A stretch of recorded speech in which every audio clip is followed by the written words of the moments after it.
When you think of a Mosin Nagant, you're probably thinking of 29-inch barrel, huge. It's a very big gun. It's chambered in 7.62 by 54R.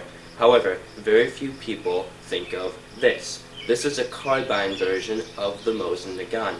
Specifically, this is a Hungarian M44. There's a couple features different about it. Mainly, it's a 20-inch barrel instead of a 29-inch barrel. But before I get into the nitty-gritty, let's shoot this thing.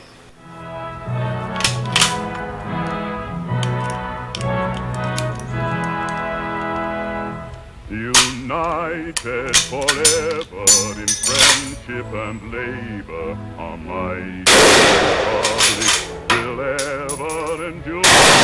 The great Soviet Union lives through the ages, the dream of a people, their fortress secured.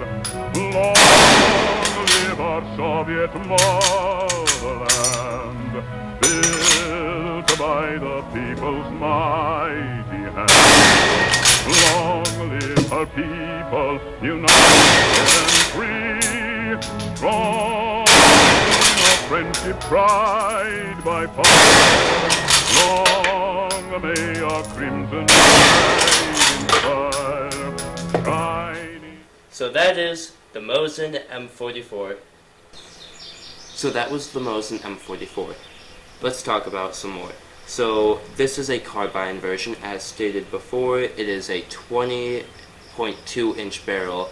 If you want to get particular about it, it's a 20.2 inch barrel compared to the 29 inch barrel of the regular Mosin 9130. So basically, they issued a bunch of carbines because they realized, or most countries going into and before World War II decided and realized that, hey, most engagements are happening within 300 yards, 300 meters or so. We don't really need these long rifles.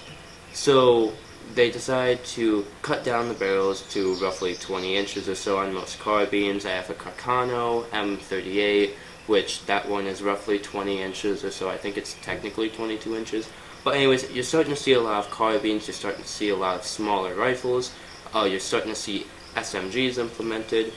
The Russians, they had their own SMGs, but they took Mosins and they cut them down into the M40, or didn't cut them down, but they made them into Mosin M44s, Mosin M38s. This one specifically is a Hungarian Mosin. This one being specifically made in 1953. So the benefit of having a carbine compared to a longer rifle should be obvious. You're having less materials being used on the rifle itself. So add another 9 inches of metal for the barrel along with whatever wood you want to furbish on it. And then you also have the extra weight it will add.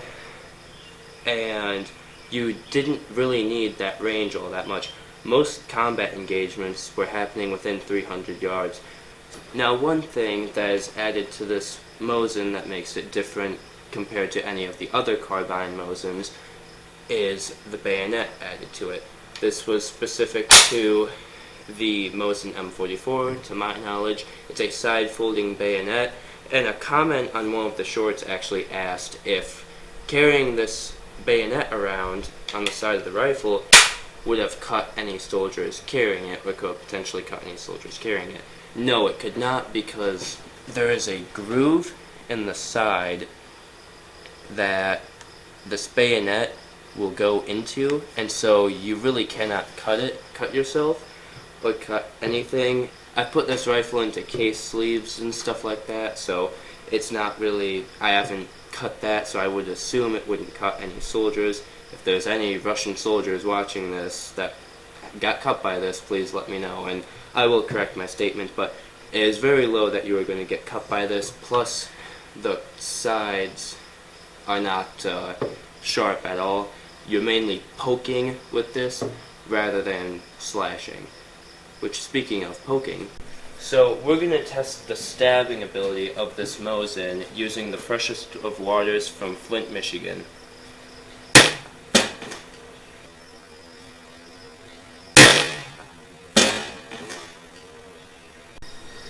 It actually, so it came through here, and it exited there, so, I mean, it definitely does stab, that's for sure. So in this go-around of shooting, I'm going to try and take my time with these shots, see how many I can hit.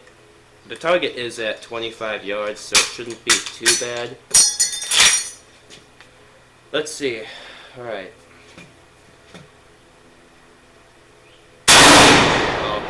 Missed my first shot, so that's always a good sign.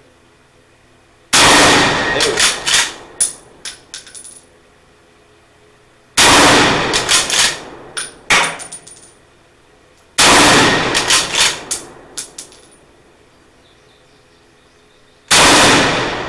Ooh, I shot the ropes off.